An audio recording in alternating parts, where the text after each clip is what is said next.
Hello दोस्तों, स्वागत है आप सभी का गाइडली के ऑफिशियल यूट्यूब चैनल पर। मैं हूं आपका जी एजुकेटर अखिलेश अवस्थी। दोस्तों, आज का ये सेशन बहुत ही इंपॉर्टेंट है आप सभी के लिए।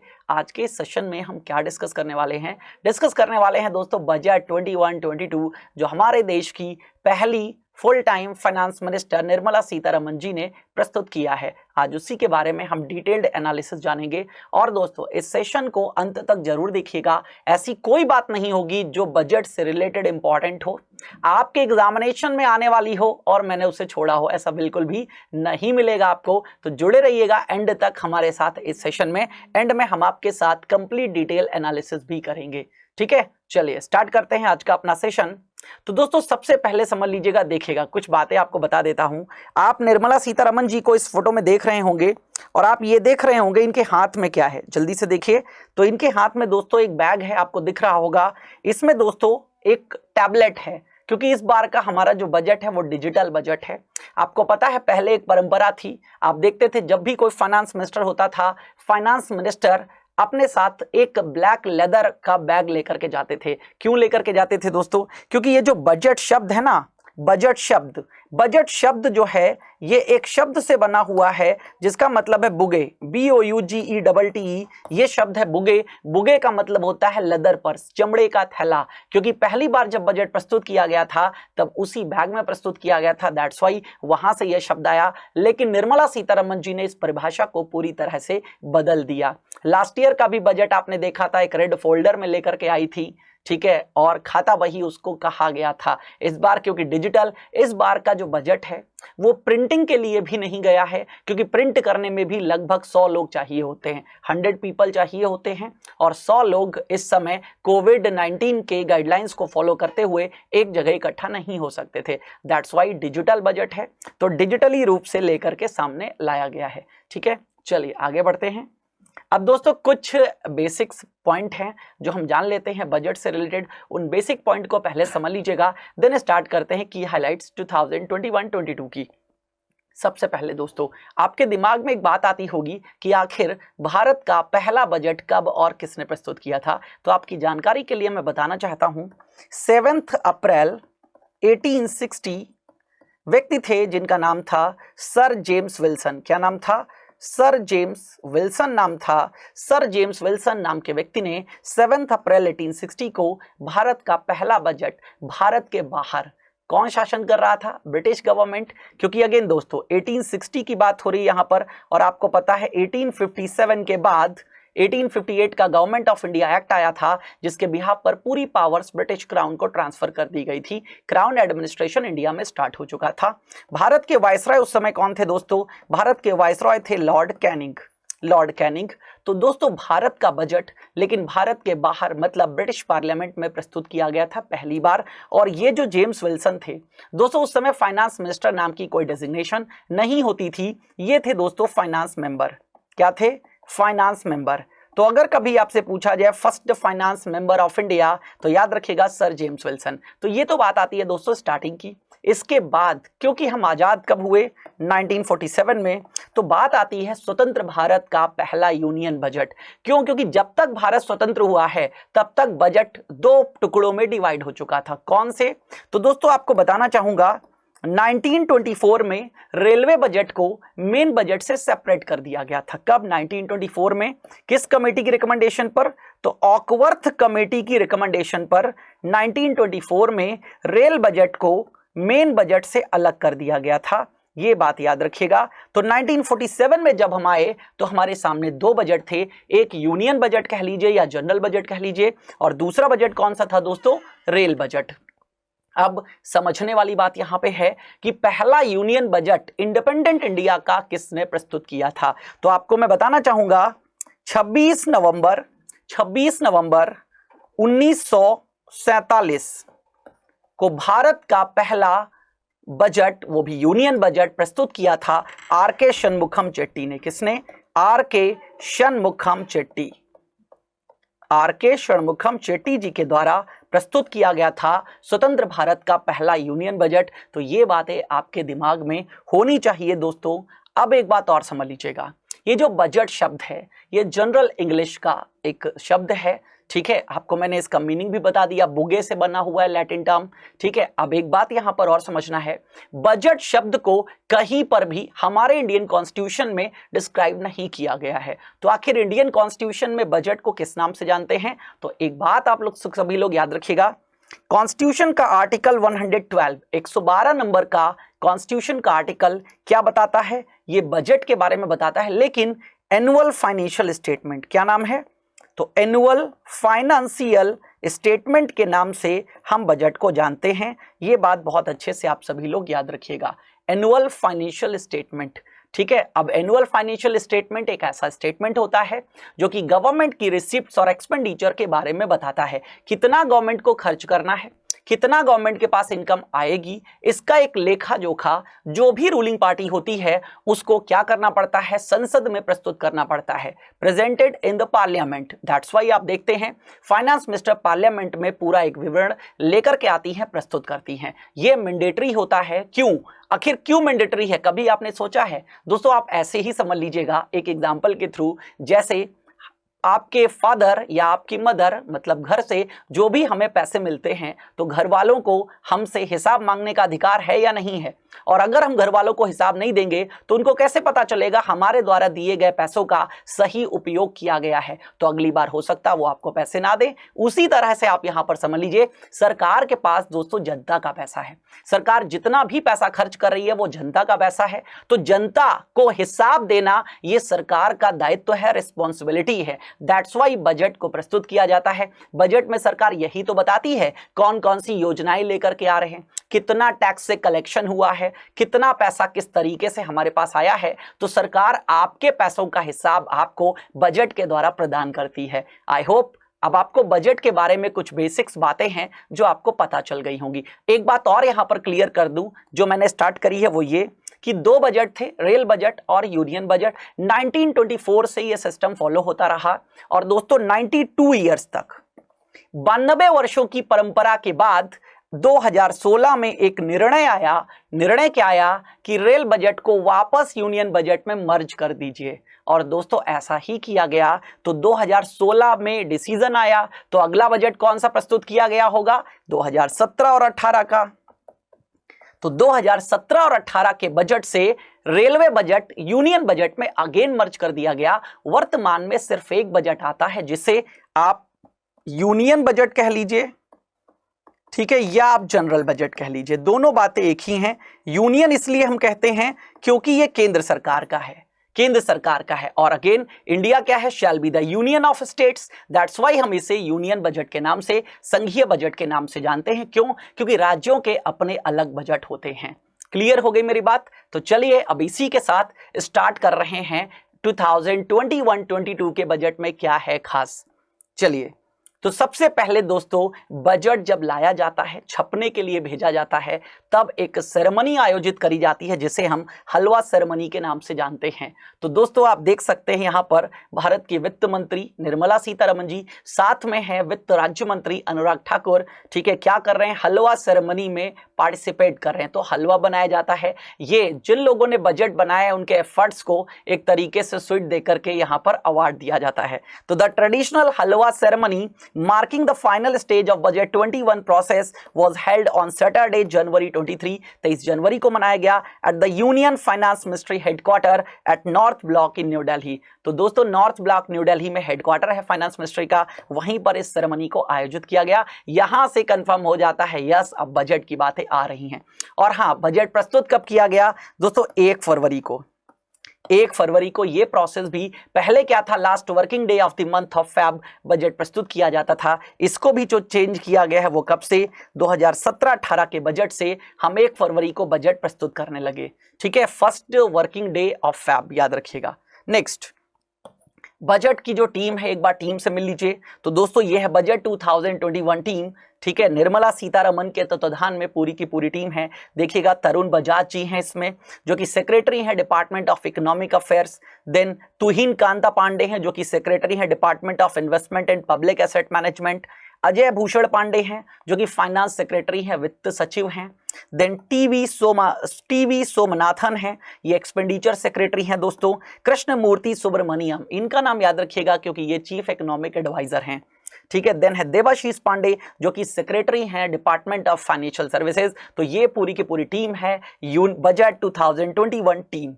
समझ के मेरी बात? चलिए स्टार्ट करते हैं। अब दोस्तों सबसे पहली बात, अभी आरआरबी पीओ में भी ये क्वेश्चन पूछ लिया गया था लास्ट ईयर, बजट की जो थीम थी, ठीक है, उस पर एक क्वेश्चन पूछ लिया गया था। तो मतलब दोस्तों ये जो पिलर्स हैं, इस बार का 21-22 का बजट 6 पिलर्स पर बेस्ड है। ये सभी पिलर आपके एग्जाम के लिए बहुत इंपॉर्टेंट हैं, तो इनको एकदम से रट लीजिएगा, आपके एग्जाम में कभी भी पूछे जा सकते हैं। और बजट के क्वेश्चंस पूरे साल पूछे जाते हैं। अब जब तक अगला बजट नहीं आता है तब तक ये बजट आपके लिए इंपॉर्टेंट है, ये सेशन आपके लिए पूरे साल इंपॉर्टेंट रहेगा। चलिए समझते हैं। यहां पर पहला जो है वो है हेल्थ एंड वेलबींग, दूसरा है physical and financial capital and infrastructure, तीसरा है inclusive development of aspirational India, aspirational India का समावेशी विकास, देन री इनविगरेटिंग ह्यूमन कैपिटल, तो ह्यूमन कैपिटल को क्या करना है, एसेट को आगे बढ़ाना है, ठीक है। Then innovation and R&D, research and development. Then sixth है minimum government maximum governance, minimum government maximum governance, ये 6th पिलर हैं। तो इन 6 पिलर पर बेस्ड है हमारा बजट। अब इसी के बारे में हम डिटेल्ड में आगे जानेंगे, तो हमारे साथ जुड़े रहिए आप सभी लोग। सबसे पहले बात करते हैं दोस्तों हेल्थ एंड वेलबींग की। सरकार ने इस बार स्वास्थ्य पे काफी खर्चा कर दिया है। उसका रीजन बिकॉज ऑफ कोविड-19 पैंडेमिक, देश को पता चला कि हमारे हेल्थ इंफ्रास्ट्रक्चर में क्या क्या कमियां हैं, किस तरीके से इनको सुधारा जा सकता है, और आगे इस तरीके की अगर कोई पैंडेमिक आती है तो उससे लड़ने के लिए क्या हम तैयार हैं। तो अगेन हेल्थ पर काफी कुछ खर्च किया गया है। कुछ बातें हैं जो हम जानते हैं यहाँ पर। सबसे पहले the budget outlay for health and wellbeing is 2,23,846 crore in BE 2021-22। दोस्तों दो बातें मैं आपको पहले क्लियर कर दूं। अभी जब आप बजट पढ़ रहे हैं तो ये दो शब्द आपको मिलते रहेंगे बार बार, एक मिलता रहेगा BE और एक मिलता रहेगा RE। BE का मतलब होता है बजट एस्टीमेट, बजट का अनुमान, और RE का मतलब होता है रिवाइज्ड एस्टीमेट, ठीक है, मतलब संशोधित अनुमान। तो दो अनुमान होते हैं, एक जो बजट में पैसा दिया गया उसके बाद कम या ज्यादा जो भी हुआ तो वो रिवाइज्ड एस्टीमेट हो जाता है। तो BE RE जहां पढ़े तो इनको क्लियर रखिएगा, रिवाइज्ड एस्टीमेट है या वो बजट एस्टीमेट है। तो यही बात यहां पर कही गई है। 21-22 के बजट एस्टीमेट में कितना पैसा दिया गया, 2,23,846 crore as against this year's BE 94,452 crore. मतलब दिस ईयर का मतलब, क्योंकि 1 फरवरी को प्रस्तुत किया गया बजट, तो दिस ईयर 2021 में कितना दिया गया था, 94,452 करोड़। तो कितना ज्यादा है दोस्तों, 137% ज्यादा है, 137% एक्स्ट्रा इस बार दिया गया। आप खुद सोच सकते हैं कितने गुना वृद्धि की गई। समझ गए मेरी बात? Next, taking a holistic approach to health, government focus on strengthening 3 areas. Health को फोकस करते हुए सरकार 3 क्षेत्रों पर काम कर रही है। कौन कौन से? Preventive, curative and wellbeing.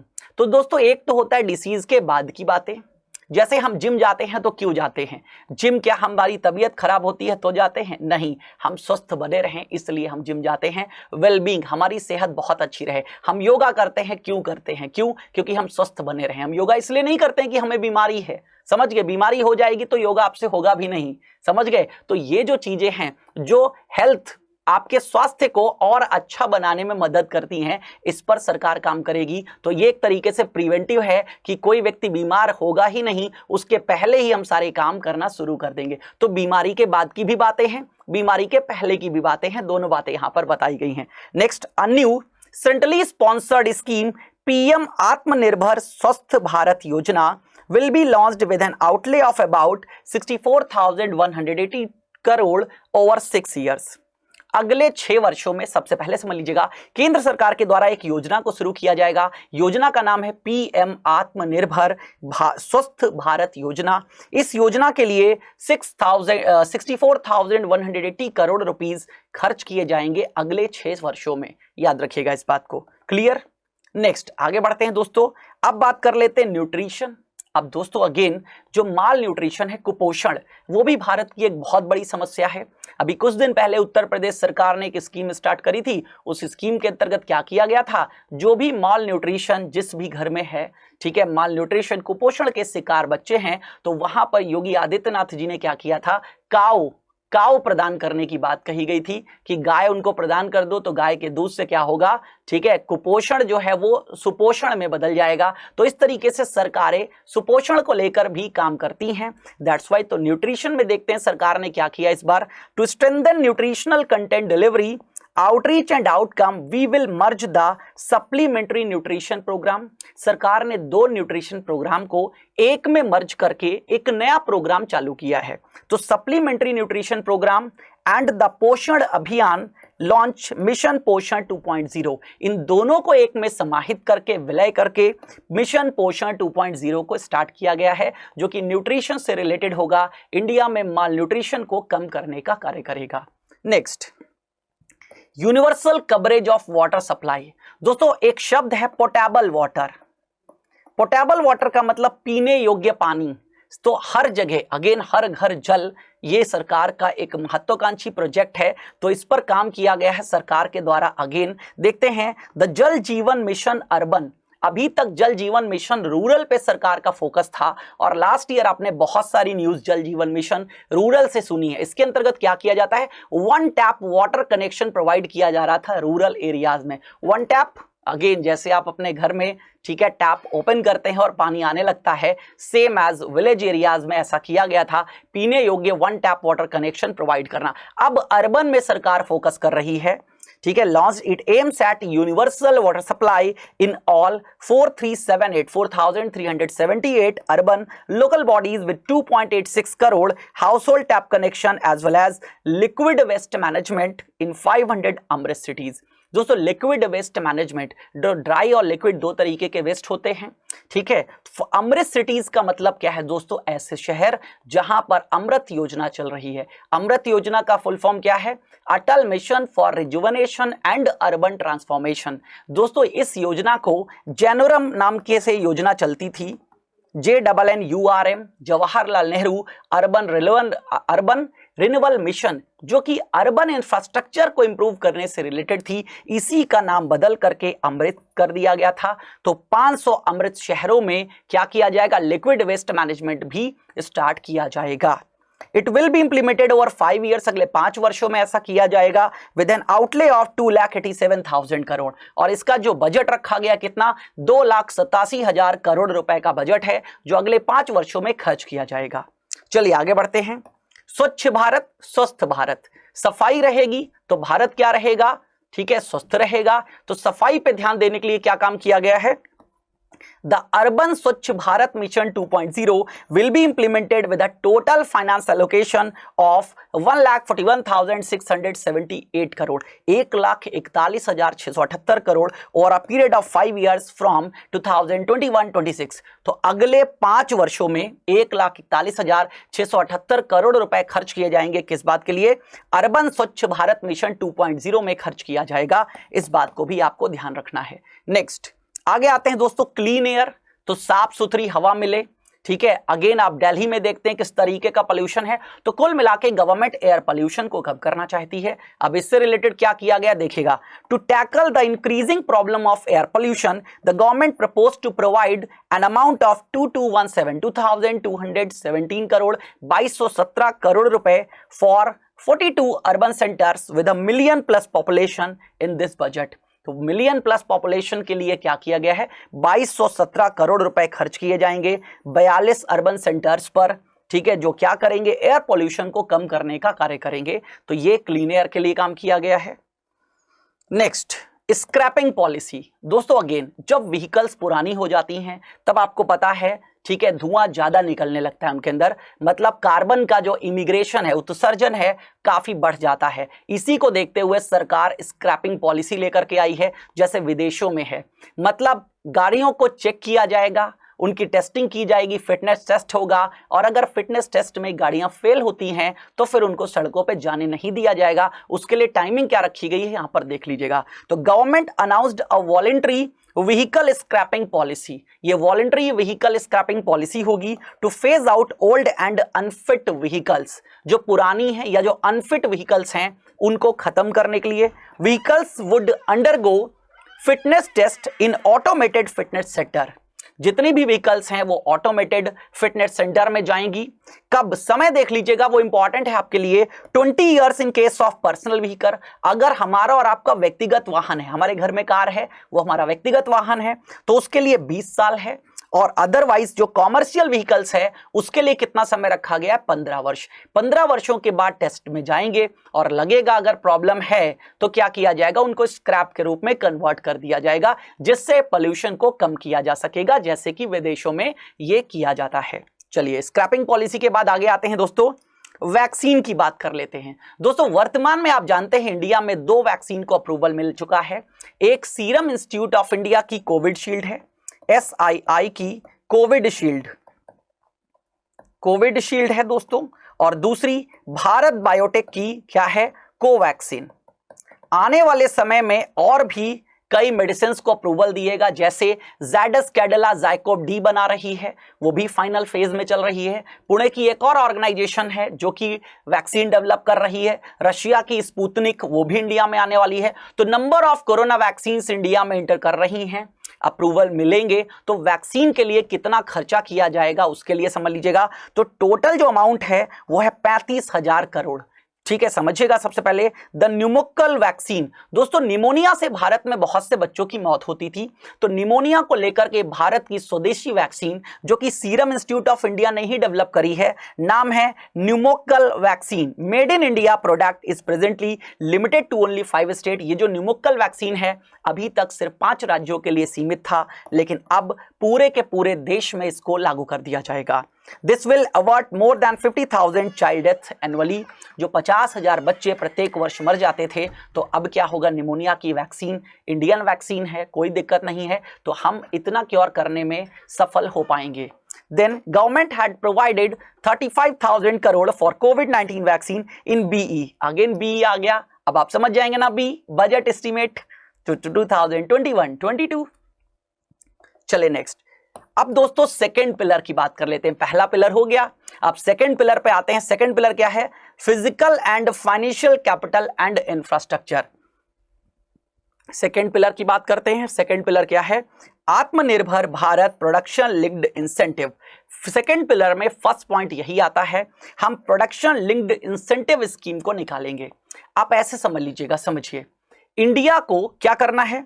5 trillion economy बनाना है। लास्ट ईयर के बजट में बात कही थी, लेकिन लास्ट ईयर किसी को नहीं पता था कि कोरोना आ जाएगा और ये वैश्विक महामारी है, पूरा का पूरा विश्व परेशान हो गया, तो भारत कैसे आगे बढ़ सकता था? समझ गए मेरी बात या नहीं? तो दैट्स वाई हम 5 ट्रिलियन इकोनॉमी बढ़ाने की जो बात कही थी उसी पर कार्य करेंगे। अब आप एक बात समझिए, इकोनॉमी 5 ट्रिलियन तक पहुंचाना है तो जीडीपी बढ़ानी होगी देश की। और जीडीपी क्या है? GDP is the final money value of GDP is the money value of all the final goods and services produced in the boundaries of economy in a financial year। एक वित्तीय वर्ष में जितने भी वस्तुओं और सेवाओं का उत्पादन होता है देश में, उसके कुल मूल्य को हम जीडीपी कहते हैं। तो भाई उत्पादन बढ़ाना पड़ेगा कि नहीं बढ़ाना पड़ेगा? अब उत्पादन बढ़ाने के लिए जितने मैन्युफैक्चरर्स हैं उनको कोई ना कोई स्कीम तो आपको प्रोवाइड करनी होगी ना। आप स्कीम प्रोवाइड करेंगे, दैट्स वाई वो मोटिवेट होंगे ज़्यादा से ज़्यादा प्रोडक्शन करने में, और ज़्यादा से ज़्यादा जब प्रोडक्शन होगा तो जीडीपी बढ़ेगी। समझिएगा यहाँ पर। तो our manufacturing sector has to grow in double digits on a sustained basis, बढ़ रहा है। To achieve all of the above PLI scheme, PLI production linked scheme, to create manufacturing global champions for an Atmanirbhar Bharat have been announced for 13 sector. 13 क्षेत्रों में, ठीक है, announce किया गया है आत्मनिर्भर भारत। मतलब जो चीजें हम बाहर से मंगा रहे थे उसको इंडिया में ही बनाने के लिए प्रेरित करना। For this, the government has committed nearly 1.97 lakh crore over 5 years starting FY 21-22। तो वित्तीय वर्ष 21 और 22 के लिए सरकार क्या कर रही है यहाँ पर? अगले आने वाले 5 सालों में 1.97 लाख करोड़, मतलब लगभग 2 लाख करोड़ का खर्च यहाँ पर करेगी सरकार। क्लियर मेरी बात? आगे बढ़ते हैं। टेक्सटाइल, तो कपड़ा उद्योग के लिए देखते हैं क्या किया गया है। To enable the textile industry to become globally competitive, हमारी जो टेक्सटाइल इंडस्ट्री है वो ग्लोबली कॉम्पिटिटिव बन सके, मतलब वैश्विक स्तर पर हम compete कर सके।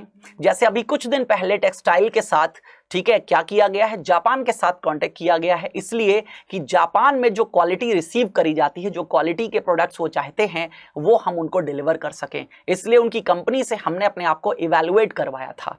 तो again attract large investment and boost employment generation. तो अगेन टेक्सटाइल इंडस्ट्री को ग्लोबली कॉम्पिटिटिव बनाने के लिए धीरे धीरे क्या होगा, चीजें बढ़ेंगी, इन्वेस्टमेंट बढ़ेगा, एम्प्लॉयमेंट जनरेशन बढ़ेगा। A scheme of mega investment textile park, ये शॉर्ट में जरूर याद रखिएगा, एग्जाम के पॉइंट ऑफ व्यू से इंपॉर्टेंट है। मित्र का मतलब है mega investment textile park will be launched in addition to PLI scheme। तो प्रोडक्शन लिंक्ड स्कीम के अलावा ये और एक्स्ट्रा है जो कि मेगा इन्वेस्टमेंट टेक्सटाइल पार्क भी बनाए जाएंगे मित्रा के नाम से। 7 textile park will be established over 3 years। 7 textile park अगले आने वाले 3 सालों में बनाए जाएंगे, ये बात बजट में कही गई है वित्त मंत्री निर्मला सीतारमण जी के द्वारा। नेक्स्ट इंफ्रास्ट्रक्चर की बात कर लेते हैं दोस्तों। इंफ्रास्ट्रक्चर किसी भी इकोनॉमी की बैकबोन होता है। बैकबोन इंफ्रास्ट्रक्चर जिसको हम अवसंरचना कहते हैं, सड़कों का निर्माण है, नहरों का निर्माण है, ठीक है, पुलों का निर्माण है, ये सब चीजें किस में आती हैं, इंफ्रास्ट्रक्चर में आती हैं। ठीक है, तो समझते हैं सबसे पहले इंफ्रास्ट्रक्चर को आगे बढ़ाने के लिए क्या चाहिए, इंफ्रास्ट्रक्चर फाइनेंसिंग। तो सबसे पहले बात इंफ्रास्ट्रक्चर फाइनेंसिंग पे की गई है दोस्तों। और फाइनेंसिंग की बात करें तो डेवलपमेंटल फाइनेंशियल इंस्टीट्यूशंस, मतलब डीएफआईज को ओपन करने की बात कही है सरकार ने। मतलब ऐसे संस्थान जो इंडिया में इंफ्रास्ट्रक्चर को डेवलप कर रही हैं कंपनियां, उनको फंडिंग्स प्रोवाइड कर सके, उनको क्रेडिट प्रोवाइड कर सके। तो गवर्नमेंट ऐसा एक डीएफआई सेटअप करने जा रही है, देख लीजिएगा। Infrastructure needs long term debt financing, जितना भी अवसंरचना है इसको लॉन्ग टर्म डेट फाइनेंसिंग चाहिए होता है, मतलब ज्यादा समय के लिए। और डेट फाइनेंसिंग मतलब ऐसा फाइनेंस इनको दिया जाता है जिस पर इनको इंटरेस्ट चुकाना होता है। A professionally managed development financial institution is necessary to act as a provider, enabler and catalyst for infrastructure financing।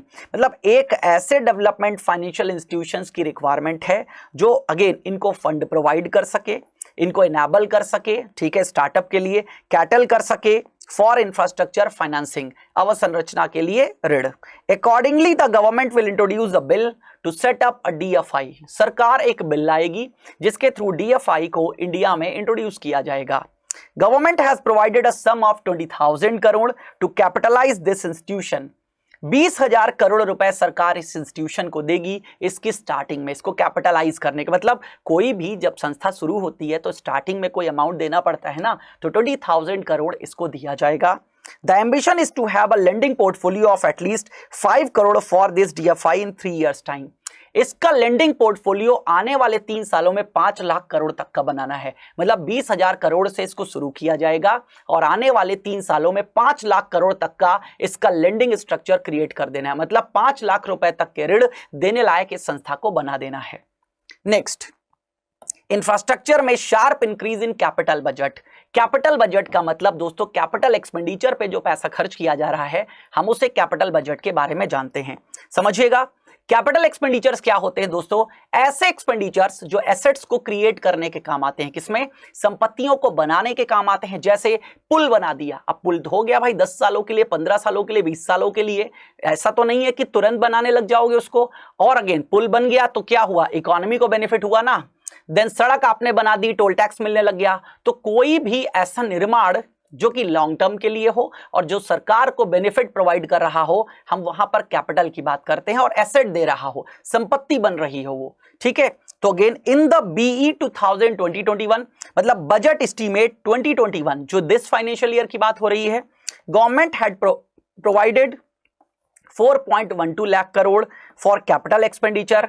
Revise estimate 2021 is 4.39 lakh crore. क्या मतलब हुआ, 2020-21 के बजट में जो दिया गया था पैसा कैपिटल एक्सपेंडिचर के लिए वो था 4.12 लाख करोड़, लेकिन खर्चा कितना हो गया, 4.39 लाख करोड़, 4.39 लाख करोड़ खर्च हो गया। और 21-22 के लिए सरकार ने क्या प्रपोजल दिया है, government proposes a sharp increase in capital expenditure and thus provided 5.54 lakh crore which is 34.5% more than B of 2020-2021।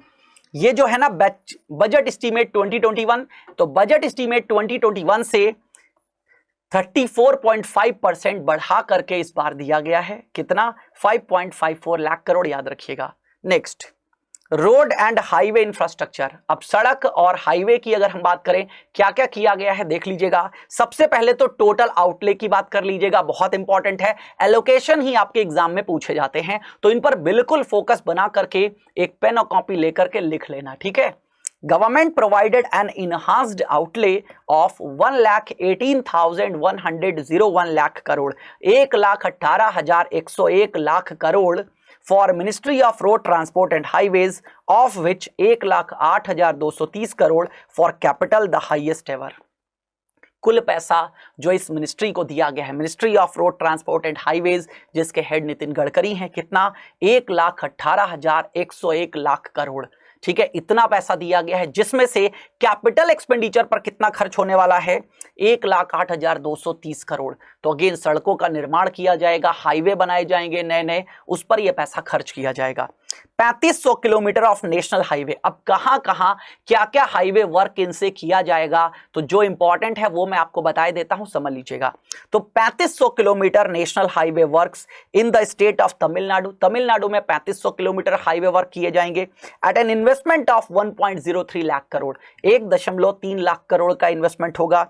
These include Madurai Kollam corridor, Madurai से कोल्लम का कॉरिडोर डेवलप किया जाना है। चित्तौड़ से थचूर का कॉरिडोर डेवलप किया जाना है। Construction will start next year, अगले वर्ष तक कंस्ट्रक्शन स्टार्ट कर दिया जाएगा। दूसरा, 1100 kilometre of national highway, 1100 kilometre का national highway works in the state of Kerala, Kerala में किया गया है। इन्वेस्टमेंट कितना है? 65,000 crore, including 600 kilometre section of Mumbai Kanyakumari corridor in Kerala. तो मुंबई से कन्याकुमारी का जो कॉरिडोर केरला में पड़ता है, वो भी इसमें 600 किलोमीटर का इंक्लूड हो रहा है। Next, 675 kilometre of highway work state of West Bengal at a cost of 25,000 crore, including upgradation of existing road Kolkata to Siliguri. Kolkata से जो सिलीगुड़ी रोड है उसको अपग्रेड करते हुए 675 किलोमीटर के हाईवे वर्क्स वेस्ट बंगाल में किए जाने हैं, और वेस्ट बंगाल में तो जल्दी किए जाने हैं, क्यों? वेस्ट बंगाल में चुनाव है। National highway works of around 19,000 crore are currently in progress in the state of Assam. Assam में 19,000 करोड़ के, ठीक है, 19,000 करोड़ के प्रोजेक्ट्स जो हैं वो बनाए जाएंगे। Further works of more than 34,000 covering more than 1,300 kilometre of national highways, मतलब 34,000 करोड़ और दिया गया है। अभी इतना का काम चल रहा है, 34,000 करोड़ और दिया गया है, जो कि 1,300 किलोमीटर और कवर करेंगे। Will be undertaken in the state in the coming 3 years, अगले आने वाले 3 सालों में ऐसा किया जाएगा। आई होप आपको बातें क्लियर हो रही हैं, क्लियर हो रही हैं। आगे अब बात करते हैं दोस्तों रेलवे इंफ्रास्ट्रक्चर की। रेलवे में क्या किया गया? अब रेलवे क्यों आ गई यहां पर? पहले रेलवे का सेपरेट बजट आता था, कब? बिफोर 2017-18 बजट, मतलब 2016-17 तक रेलवे अलग रहता था बजट, लेकिन इस बार अब तो साथ में ही चल रहा है 2017-18 से। तो 17-18 में, ठीक है, जो बातें करी गई थी अब वही कंटिन्यू चल रही हैं। तो 2021-22 में रेलवे के लिए क्या है देखिएगा। Government provided a record sum of 1,10,015 crore for railway, of which 1,07,100 crore is for capital expenditure. सरकार ने 1,10,055 करोड़ रुपए ये कुल पैसा रेलवे को दिया है, जिसमें से 1,07,100 करोड़ रुपए के कैपिटल एक्सपेंडिचर होंगे। मतलब 1,07,100 करोड़ का कुछ ऐसा काम किया जाएगा जिससे एसेट का निर्माण होगा, जैसे पटरियां बनाई जाएंगी, ठीक है, इलेक्ट्रिसिटी लाइन को कन्वर्ट किया जाएगा। जहां जहां अभी भी डीजल इलेक्ट्रिक लाइन है, मतलब डीजल लाइन है, उनको इलेक्ट्रिक लाइन में कन्वर्ट किया जाएगा। जहां मीट्रिक गेज है, नैरो गेज में कन्वर्ट किया जाएगा, ठीक है, सॉरी, मीट्रिक गेज को ब्रॉड गेज में कन्वर्ट किया जाएगा, ठीक है। ब्रॉड गेज जो इलेक्ट्रिक नहीं है उनको इलेक्ट्रीफाई किया जाएगा। ये सारे खर्चे रेलवे करेगा। तो Indian railways have prepared a national rail plan, national rail plan बनाया जाएगा फॉर इंडिया 2030। ये नेशनल रेल प्लान कब तक के लिए? 2030 तक के लिए। The plan is to create future ready railway system by 2030। 2030 तक फ्यूचर रेडी रेलवे सिस्टम को डेवलप किया जाएगा। It is expected that western dedicated freight corridor DFC and Eastern Dedicated Freight Corridor will be commissioned by June 2022।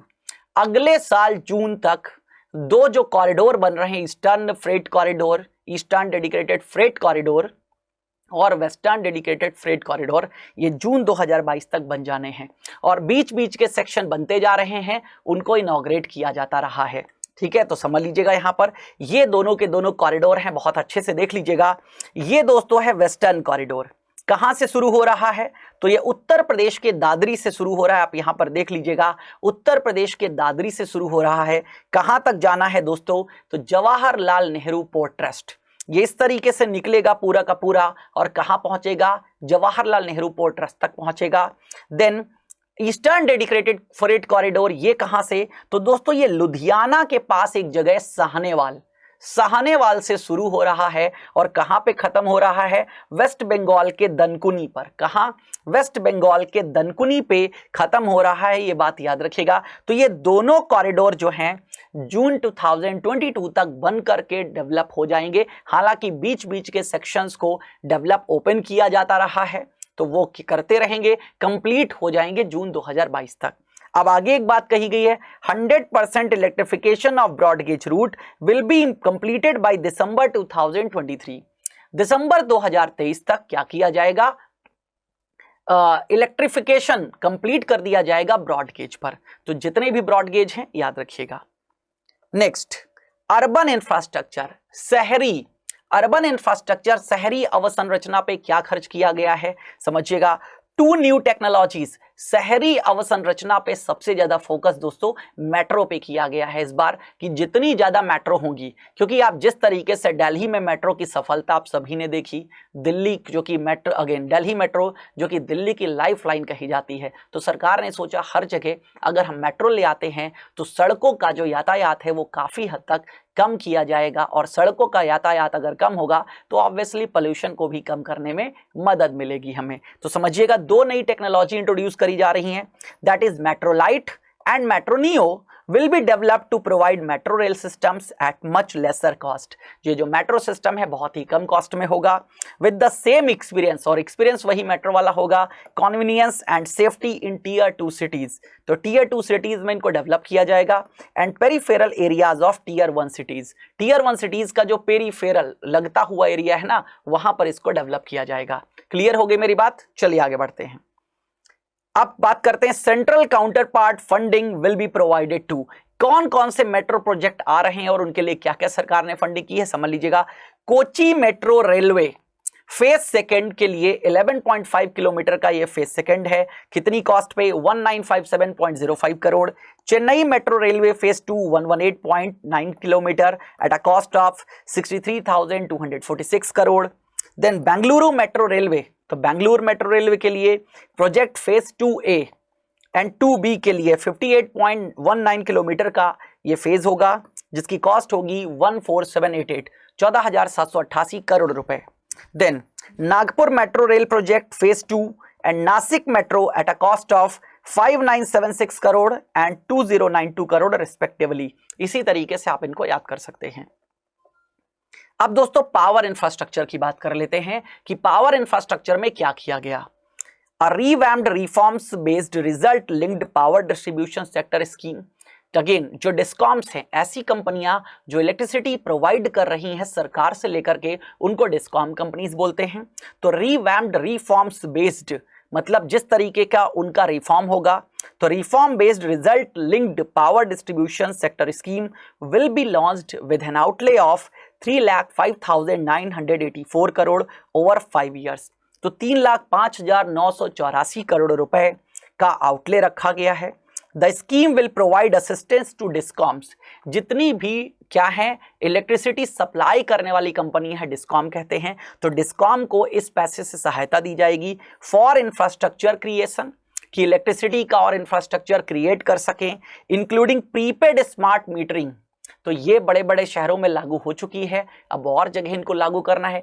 Prepaid smart metering का मतलब आपके घर में जो इलेक्ट्रिसिटी का मीटर होगा वो भी आपके मोबाइल फोन के रिचार्ज जैसा होगा, रिचार्ज करा लेंगे जैसे इस्तेमाल करते हैं। जब आपका टॉक टाइम खत्म हो जाता है या समय खत्म हो जाता है उसके बाद फिर से रिचार्ज कराना पड़ता है, सेम एज यहाँ पर प्रीपेड स्मार्ट मीटर होंगे, पहले से ही आपको मीटर में रिचार्ज कराना होगा। जितने यूनिट तक आप जला रहे हैं जब उसका रिचार्ज कंप्लीट हो जाएगा फिर से आपको कराना पड़ेगा, जिससे ये जो बिजली का बिल बिल बकाया हो जाता है ना बहुत से लोगों का, लाखों करोड़ों, ठीक है, सरकार को लॉस होता है, तो सरकार इस लॉस से बच सकेगी।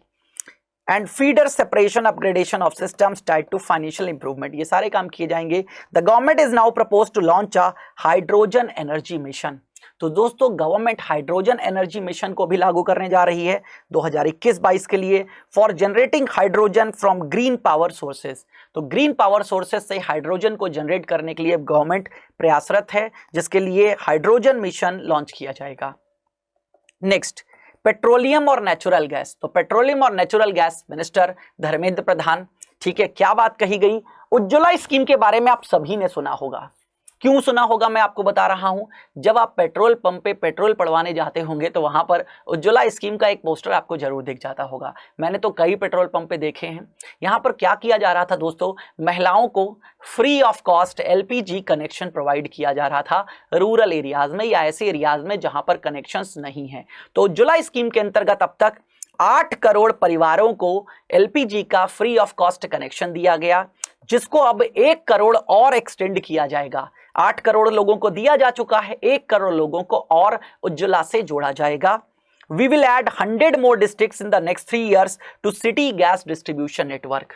जो शहरों का गैस डिस्ट्रीब्यूशन नेटवर्क है, गैस डिस्ट्रीब्यूशन शहरों में पाइपलाइन के थ्रू दी जाती है, सिलेंडर की आवश्यकता नहीं होती है, सीधे एक पाइप आपके घर तक पहुंचा दिया जाता है। जितना इस्तेमाल करो, जैसे घर में वाटर की पाइप लगी है ना, सरकार आपके घर में पानी भेज देती है, फिर पानी का एक मीटर लगा है, जितना आप इस्तेमाल करते हो बिल आता है दे देते हो। सेम एज ये पूरा गैस पाइपलाइन सिस्टम है। तो बार बार सिलेंडर भरवाने के लिए सिलेंडर ले जाओ लाओ, ये सिस्टम सरकार धीरे धीरे खत्म कर रही है। तो 100 और जिले जोड़े जाएंगे अगले 3 सालों में सिटी गैस डिस्ट्रीब्यूशन नेटवर्क के अंतर्गत। Next, gas pipeline project will be taken up in union territory of Jammu and Kashmir. तो दोस्तों गैस पाइपलाइन का प्रोजेक्ट जम्मू और कश्मीर तक भी पहुंचाया जाएगा, जम्मू और कश्मीर तक भी पहुंचाया जाएगा, याद रखिएगा। नेक्स्ट, फाइनेंशियल कैपिटल की बात करें, वित्तीय पूंजी। तो वित्तीय पूंजी में क्या किया गया है समझिएगा। सेबी एक्ट, 3 बहुत इंपॉर्टेंट बात है, ये समझिएगा। Government proposed to consolidate, consolidate का मतलब होता है इकट्ठा कर देना, एक में मर्ज कर देना। द प्रोविजंस ऑफ, अगेन प्रावधान किसके किसके, SEBI act 1992, depositories act 1996, securities contract regulation act 1956 and the government securities act 2007 into a rationalized single securities market code. दोस्तों शेयर मार्केट की बात करें तो ये चारों कोड शेयर मार्केट से रिलेटेड हैं। इन चारों के प्रावधानों को एक में मर्ज करके सिंगल सिक्योरिटी मार्केट कोड को डेवलप किया जाएगा। मतलब एक ही कोड ऑफ कंडक्ट होंगे, एक तरीके से जो प्रोविजंस होंगे सभी को एक जगह लिस्ट किया जाएगा। तो ये चारों एक्ट याद रख लीजिएगा, इन चारों के प्रावधानों को मर्ज किया जाएगा, इसलिए इंपॉर्टेंट बन जाता है। Next, the government would support the development of a world class fintech hub at GIFT IFSC। लगातार आप करंट अफेयर्स पढ़ रहे हैं जिसमें हम गिफ्ट की बात कर रहे हैं, ठीक है। गिफ्ट का फुल फॉर्म है Gujarat international finance and tech city, जिसको गिफ्ट सिटी के नाम से जानते हैं। गुजरात के गांधीनगर में स्टैब्लिश किया गया है, जिसको सरकार एक इंटरनेशनल फाइनेंशियल सर्विस का बहुत बड़ा सेंटर बनाना चाहती है। और IFSCA international financial service centre authority के चेयरमैन कौन बनाए गए थे, इंजेती श्रीनिवास, इंजेती श्रीनिवास। तो दोस्तों सरकार इसको वर्ल्ड क्लास फाइनेंस टेक, ठीक है, बनाना चाहती है, जिससे ज्यादा से ज्यादा फिनटेक में इंडिया को इन्वेस्टमेंट मिल सके और इंडिया फिनटेक में भी आगे बढ़ सके। नेक्स्ट, फाइनेंशियल कैपिटल में ही देखिएगा, to give a further boost to non conventional energy sector. जो नॉन कन्वेंशनल एनर्जी सेक्टर है उसको बूस्ट अप करने के लिए government propose to provide additional capital infusion, एक मतलब कुछ और कैपिटल देने वाली है। 1000 crore to solar energy corporation of India. Solar energy corporation of India को 1000 करोड़ रुपए और दिए जाएंगे नॉन कन्वेंशनल एनर्जी को बूस्ट अप करने के लिए। And 1500 crore to Indian renewable energy development agency IREDA, ठीक है, Indian renewable energy development agency को 1500 करोड़ रुपए दिए जाएंगे। In the budget 2018-19 the government had announced its intent to establish a system for regulated gold exchanges।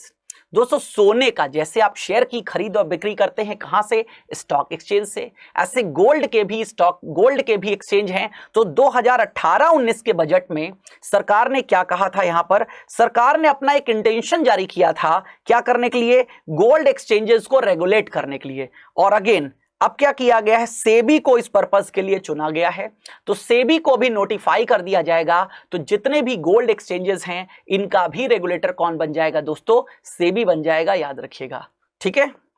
Next, increasing FDI in insurance sector. Insurance sector में FDI की limit बढ़ा दी गई है, foreign direct investment अभी तक 49% थी, अब बढ़ा करके 74% कर दिया गया है, जिसके लिए इंश्योरेंस एक्ट 1938 में अमेंडमेंट करने पड़ेंगे। देन रिकैपिटलाइजेशन ऑफ पीएसबी, दोस्तों ये इंपॉर्टेंट है आप सभी के लिए, जितने लोगों के बैंक एग्जामिनेशंस हैं सभी के लिए बहुत इंपॉर्टेंट है। अक्सर इस पे क्वेश्चन पूछा जाता है कि पब्लिक सेक्टर बैंकों में कितना अमाउंट इन्फ्यूज किया गया है। तो समझिएगा, सबसे पहले to further consolidate the financial capacity of PSBs, जितने पब्लिक सेक्टर हैं बैंक्स हैं उनकी फाइनेंशियल कैपेसिटी को इंक्रीज करने के लिए रिकैपिटलाइजेशन किया गया है 20,000 करोड़ का 21-22 में। 21-22 में सरकार पब्लिक सेक्टर बैंकों को 20,000 करोड़ रुपए प्रदान करेगी। कितना, और इस समय पब्लिक सेक्टर बैंक की बात करें तो कितने बचे हैं, 12 बचे हैं दोस्तों मर्जर के बाद। देन डिपॉजिट इंश्योरेंस में क्या है समझिएगा, to improve credit discipline while continuing to protect the interest of small borrowers, जो छोटे उधारकर्ता हैं स्मॉल बोरोवर्स उनके इंटरेस्ट को प्रोटेक्ट करने के लिए, और क्रेडिट डिसिप्लिन, ठीक है, मतलब जो क्रेडिट दिया जा रहा है उसको रेगुलेट करना, उसकी डिसिप्लिन अनुशासन बना करके रखना, for NBFCs non banking financial companies with minimum asset size of 100 crore, ऐसी एनबीएफसीज जिनका मिनिमम एसेट साइज कितना हो, 100 crore, the minimum loan size eligible for date recovery under the SARFAESI act, मतलब ये जो डेट रिकवरी का ये जो साइज है, लोन साइज, ठीक है, सरफासी एक्ट किस लिए काम में आता है, तो दोस्तों सरफासी एक्ट जब आपके पास आपने कोई लोन दिया हो किसी संस्था ने और वो लोन सिक्योर्ड हो, तब सरफासी एक्ट काम करता है। इसी के अंतर्गत उनकी संपत्तियों को सेल आउट किया जाता है। 2002 is propose to reduce from the existing level of 50 lakh to 20 lakh, अभी जो 50 लाख का लेवल था उस लेवल को घटा करके कितना कर दिया गया है, 20 लाख कर दिया गया है, याद रखिएगा। किसके लिए, ऐसी एनबीएफसीज के लिए जिनका एसेट साइज कितना है, 100 करोड़। चलिए नेक्स्ट, कंपनी मैटर्स, अब कंपनी के मामलों से संबंधित क्या बात करी गई है देख लीजिएगा। Government propose to revise the definition under the companies act 2013, company अधिनियम 2013 के अनुसार सरकार ने क्या किया है, छोटी कंपनी स्मॉल कंपनीज की परिभाषा को बदल दिया है। क्या है परिभाषा, नॉट एक्सीडिंग 50 लाख, 50 लाख से ज्यादा नहीं, to not exceeding 2 crore, 50 lakh से ज्यादा नहीं और 2 करोड़ से ज्यादा नहीं, टर्नओवर जिनका कितना हो 2 करोड़ और नॉट एक्सीडिंग 20 करोड़, ये डेफिनेशन कर दी है किसकी, स्मॉल कंपनीज की। तो 2013 कंपनी अधिनियम के अंतर्गत, कंपनी एक्ट पहले 1956 था, अमेंड 2013 में हुआ था, इसलिए अब कंपनी अधिनियम या कंपनी एक्ट 2013 लिखते हैं। तो स्मॉल कंपनीज की परिभाषा बदल दी गई, एलिजिबिलिटी आपके सामने मैंने यहां पर मेंशन कर दी है।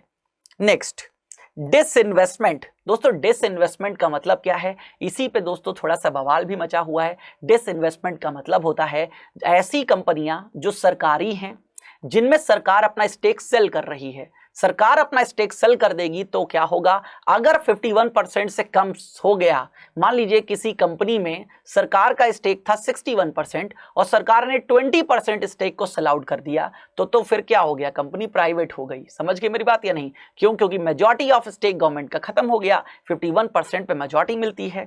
तो अगेन इस बार का टारगेट कितना है देखिएगा, तो government had estimated 1,75,000 crore as received from disinvestment in BE budget estimate 21-22। तो अगेन 21-22 के बजट से सरकार ये अपेक्षा करती है कि डिसइन्वेस्टमेंट से 1,75,000 करोड़ रुपए हमें मिलेंगे। अदर देन आईडीबीआई बैंक, दोस्तों आईडीबीआई बैंक की बात करें तो 1964 में as a development bank establish हुआ, 2004 में पब्लिक सेक्टर बैंक बना, लेकिन राइट नाउ वो क्या है, एक प्राइवेट सेक्टर बैंक है। क्यों, क्योंकि मोर देन स्टेक उसमें एलआईसी का है। तो अदर देन आईडीबीआई बैंक को छोड़कर we propose to take up the privatisation of 2 public sector banks and 1 general insurance company in the year 2021-22। समझ लीजिएगा, यहां पर 2 पब्लिक सेक्टर बैंक ऐसे होंगे जिनका प्राइवेटाइजेशन किया जाएगा। ये बात याद रखिएगा, 2 ऐसे पब्लिक सेक्टर बैंक होंगे जिनका प्राइवेटाइजेशन किया जाएगा और एक जनरल इंश्योरेंस कंपनी का प्राइवेटाइजेशन किया जाएगा। कौन होगा ये नहीं बताया गया है। तो समझ लीजिएगा, यहां पर 2020 में भी 1 अप्रैल 2020 में मर्जर होने के बाद ये 12 बैंक बचे हैं। आपके सामने देख लीजिएगा, पंजाब नेशनल बैंक है जिसमें ओरिएंटल बैंक ऑफ कॉमर्स और यूनाइटेड बैंक ऑफ इंडिया मर्ज हो गए। कैनरा बैंक में सिंडिकेट बैंक मर्ज हो गया। यूनियन बैंक ऑफ इंडिया में आंध्रा और कॉर्पोरेशन बैंकों का मर्जर कर दिया गया। इंडियन बैंक में इलाहाबाद बैंक का मर्जर हो गया। एसबीआई, तो अगेन एसबीआई के एसोसिएट पहले एसबीआई में ठीक है मर्जर हो चुके थे, अकेला एसबीआई बचा है, अब उसके कोई भी एसोसिएट बैंक्स नहीं हैं। देन बैंक ऑफ बड़ौदा, ये भी अमलगमेशन पहले हो गया, देना बैंक वगैरह इसमें मर्ज हो गए थे। Then bank of India, central bank of India, Indian overseas bank, UCO bank, bank of Maharashtra, Punjab and Sind bank. तो ये वो 12 बैंक हैं जो बचे हैं। अब इसमें से किसका मर्जर होना है दोस्तों? ऑब्वियसली जिसका जो कैपिटल साइज है या एनपीए भी देखा जाएगा क्या है, किस तरीके से है, उनका मर्जर कर दिया जाएगा। तो सरकार ने अभी ये स्पष्ट तो नहीं किया है कि कौन, लेकिन हाँ ये बताया है कि 21-22 में 2 बैंकों का प्राइवेटाइजेशन होना है, एक जनरल इंश्योरेंस कंपनी का भी प्राइवेटाइजेशन होना है। चलिए अब थर्ड पिलर पे आते हैं दोस्तों, inclusive development for aspirational India. Aspirational India किसे कहा गया है? एस्पायरेशनल इंडिया उस इंडिया को कहा गया है जहां पर अभी डेवलपमेंट बहुत कम हुआ है, उसको आगे लेकर के चलना। अर्बनाइजेशन जहां नहीं हुआ है, जैसे एस्पायरेशनल डिस्ट्रिक्ट्स की बात करें तो कितने 112 एस्पायरेशनल डिस्ट्रिक्ट्स इंडिया में हैं जिनको डेवलप करने की बात कही जाती है, तो जानते हैं। अब inclusive development for aspirational India में सबसे पहले बात आती है एग्रीकल्चर की। अब कृषि के लिए क्या किया गया तो समझिएगा, पंचायती राज दिवस पर क्या किया गया था? स्वामित्व नाम की स्कीम स्टार्ट करी गई थी गवर्नमेंट ऑफ इंडिया के द्वारा और हरियाणा से स्टार्ट किया गया था। स्वामित्व के अंतर्गत जितने भी खेतों के मालिक हैं उनको सर्टिफिकेट दिया जा रहा था। अब till now 1.80 lakh property owners in 1241 villages have been provided cards. 1241 गांवों में 1,80,000 लोगों को स्वामित्व का कार्ड मतलब कंफर्मेशन मिल गया उनकी अपनी जमीनों का। Government now proposes during FY 21-22 extend to cover all states UTs. स्वामित्व योजना को सभी राज्यों में अब बढ़ाए जाने की बात सरकार ने कही है कि सभी राज्यों तक, सभी केंद्र शासित प्रदेशों तक इस योजना को पहुंचाया जाए। Then to provide adequate credit to our farmers, government enhance the agriculture credit target. दोस्तों कृषि क्षेत्र में ऋण का टारगेट बढ़ा दिया गया। अब कृषि क्षेत्र में 21-22 में कितना ऋण प्रदान किया जाएगा दोस्तों? ये 16.5 लाख करोड़, 16.5 लाख करोड़ का amount as a form of loan बांटा जाएगा कृषि के क्षेत्र में, कृषि और कृषि से संबंधित agriculture and allied sectors. The government will focus on ensuring increased credit flows to animal husbandry, dairy and fisheries। तो एनिमल हस्बेंड्री, पशुपालन, डेयरी प्रोडक्ट्स और फिशरीज, इन तीनों में इन्वेस्टमेंट ज्यादा होगा सरकार की तरफ से। इन तीनों सेक्टर्स को पहले प्रमोट करने की बात सरकार ने कही है। देन एग्रीकल्चर में ही देखते हैं, government enhance the allocation of rural infrastructure development fund. अगर आपने नाबार्ड को अच्छे से पढ़ा है और अगर आपने पीएसएल को अच्छे से पढ़ा है, प्रायोरिटी सेक्टर लेंडिंग, तो प्रायोरिटी सेक्टर लेंडिंग में ही एक टॉपिक आता है दोस्तों कि अगर कोई बैंक पीएसएल के टारगेट को फॉलो नहीं कर पाता है तो क्या होगा। तो जितने भी बैंक पीएसएल का टारगेट फॉलो नहीं कर पाते हैं और वो इंडियन बैंक्स हैं, तो उनका जो शॉर्टफॉल अमाउंट है वो इसी फंड में जमा कर दिया जाता है, रूरल इंफ्रास्ट्रक्चर डेवलपमेंट फंड। और वो जो पैसा यहाँ पे जमा किया जाता है, ठीक है, फिर जितने बैंक यहां पर पैसा जमा करते हैं कुछ समय बाद उनको पैसा वापस कर दिया जाता है। ठीक है, तो आरआईडीएफ में इस बार कितना दिया गया है दोस्तों? 30,000 करोड़ से बढ़ा करके कितना 40,000 करोड़ कर दिया गया है। 30,000 दे रहे थे, आप 40,000 कर दिए हैं। इस फंड का काम क्या है दोस्तों? रूरल इंफ्रा प्रोजेक्ट्स को प्रमोट करना, उन्हें फंडिंग प्रोवाइड करना। Then micro irrigation fund. दोस्तों माइक्रो इरिगेशन का मतलब क्या होता है? माइक्रो इरिगेशन का मतलब होता है लघु सिंचाई, ऐसे सिंचाई के साधन जो कम क्षेत्र में कार्य करते हैं। जैसे हम बात करते हैं ट्यूबवेल की, खेतों में ट्यूबवेल लगे होते हैं ना, एक ट्यूबवेल से कितनी सिंचाई कर लेंगे? प्राकृतिक संसाधनों की बात करें तो पहले तालाब होते थे। तालाब से कितनी सिंचाई होती थी भाई? ज्यादा से ज्यादा आसपास के 8-10 खेत कवर कर सकते हो। एक शब्द होता है माइक्रो इरिगेशन, मतलब बहुत बड़े क्षेत्र में सिंचाई की सुविधा उपलब्ध करा देना। जैसे नहर निकाल दी गई, अब नहर जितने किलोमीटर की भी आपने निकाली है, 50 किलोमीटर, 100 किलोमीटर, जिन एरिया से वो नहर निकली हुई है वहां पानी मिल रहा है लोगों को, तो अगेन वो एक बड़ा एरिया कवर कर रहा है या नहीं? तो माइक्रो इरिगेशन जो छोटा एरिया कवर करे, माइक्रो इरिगेशन जो बड़ा एरिया कवर करे। तो माइक्रो इरिगेशन के लिए 5,000 करोड़। और इरिगेशन पे सरकार क्यों फोकस कर रही है? क्योंकि आपको पता है इंडिया की एग्रीकल्चर मॉनसून पे डिपेंडेंट होती है। क्यों मॉनसून पे डिपेंडेंट है? क्योंकि इतना पानी मिल ही नहीं पाता है खेतों को। तो जब तक मानसून नहीं अच्छा होगा तब तक हमारे देश में फसल अच्छी नहीं होती है। बट सरकार ने सोचा प्रोडक्टिविटी तो बढ़ानी है, तो क्या करना पड़ेगा भाई? इरिगेशन के साधन प्रोवाइड कर दो। क्रिएटेड अंडर नाबार्ड, तो माइक्रो इरिगेशन फंड भी नाबार्ड के अंतर्गत क्रिएट किया जाएगा 5,000 करोड़ रुपए से। Government proposes to double it by augmenting it by another 5,000 crore. तो 5,000 करोड़ से स्टैब्लिश किया गया था इस फंड को, 5,000 करोड़ इसमें और ऐड कर दिया गया, अब ये 10,000 करोड़ का फंड हो गया है। Next, to boost value addition in agriculture and allied products, कृषि के क्षेत्र में और कृषि से संबंधित क्षेत्रों में, ठीक है, प्रोडक्ट्स की वैल्यू को इनहांस करने के लिए और उसके एक्सपोर्ट्स को बढ़ाने के लिए the scope of operation green scheme. दोस्तों ऑपरेशन ग्रीन की बात करें तो ऑपरेशन ग्रीन के अंतर्गत अभी टोमेटो, ओनियन, पोटैटोज आते थे, जिसको हम टॉप के नाम से जानते थे। टॉप, टोमेटो, ओनियन, पोटैटोज, सबसे जल्दी इन्हीं के प्राइस फ्लक्चुएट होते थे, तो इनके लिए ऑपरेशन ग्रीन लॉन्च कर दिया गया कि इनके प्राइस को मैनेज करते रहना। Will be enlarge to include 22 perishable products. अब इस टॉप को, ये जो टॉप नाम से स्कीम है ना, टोमेटो, ओनियन, पोटैटोज, इसको क्या किया जाएगा? हालांकि जम्मू कश्मीर में ऐसा किया जा सकता है और मैंने आपको करंट अफेयर्स में पढ़ाया था, टॉप टू टोटल तक पहुंचाया जाएगा, टॉप से लेकर के टोटल तक सभी। तो सभी अभी यहां पर बजट में जो बात कही गई वो बात कही गई है 22 पेरिशेबल प्रोडक्ट्स। पेरिशेबल का मतलब ऐसे प्रोडक्ट्स जो बहुत जल्दी खराब हो जाते हैं, जैसे फ्रूट्स वगैरह, समझ गया नहीं? तो इनको जोड़ा जाएगा। नेक्स्ट, फिशरीज की बात करें, मत्स्य पालन, मत्स्य पालन की बात करें तो the government propose substantial investment in the development of modern fishing harbours. Harbour का मतलब होता है दोस्तों बंदरगाह, तो मछली के लिए क्या किया है? फिशिंग हार्बर्स डेवलप किए जाएंगे एंड फिश लैंडिंग सेंटर्स, और फिश लैंडिंग सेंटर्स को डेवलप किया जाएगा। टू स्टार्ट विद, इसको शुरू करने के लिए 5 major fishing harbours, 5 fishing harbours मतलब मत्स्य पालन के लिए बंदरगाह डेवलप किए जाएंगे। कौन? Kochi, Chennai, Visakhapatnam, Paradip and Petuaghat. Petuaghat will be developed as hubs of economic activities. In 5 harbours को इकोनॉमिक एक्टिविटीज, आर्थिक क्रियाओं के एक हब के रूप में डेवलप, विकसित किया जाएगा। Next, migrant workers and labourers. जो माइग्रेंट का मतलब है दूसरे राज्यों से जो श्रमिक आते हैं वो हो गए माइग्रेंट वर्कर्स, प्रवासी मजदूर।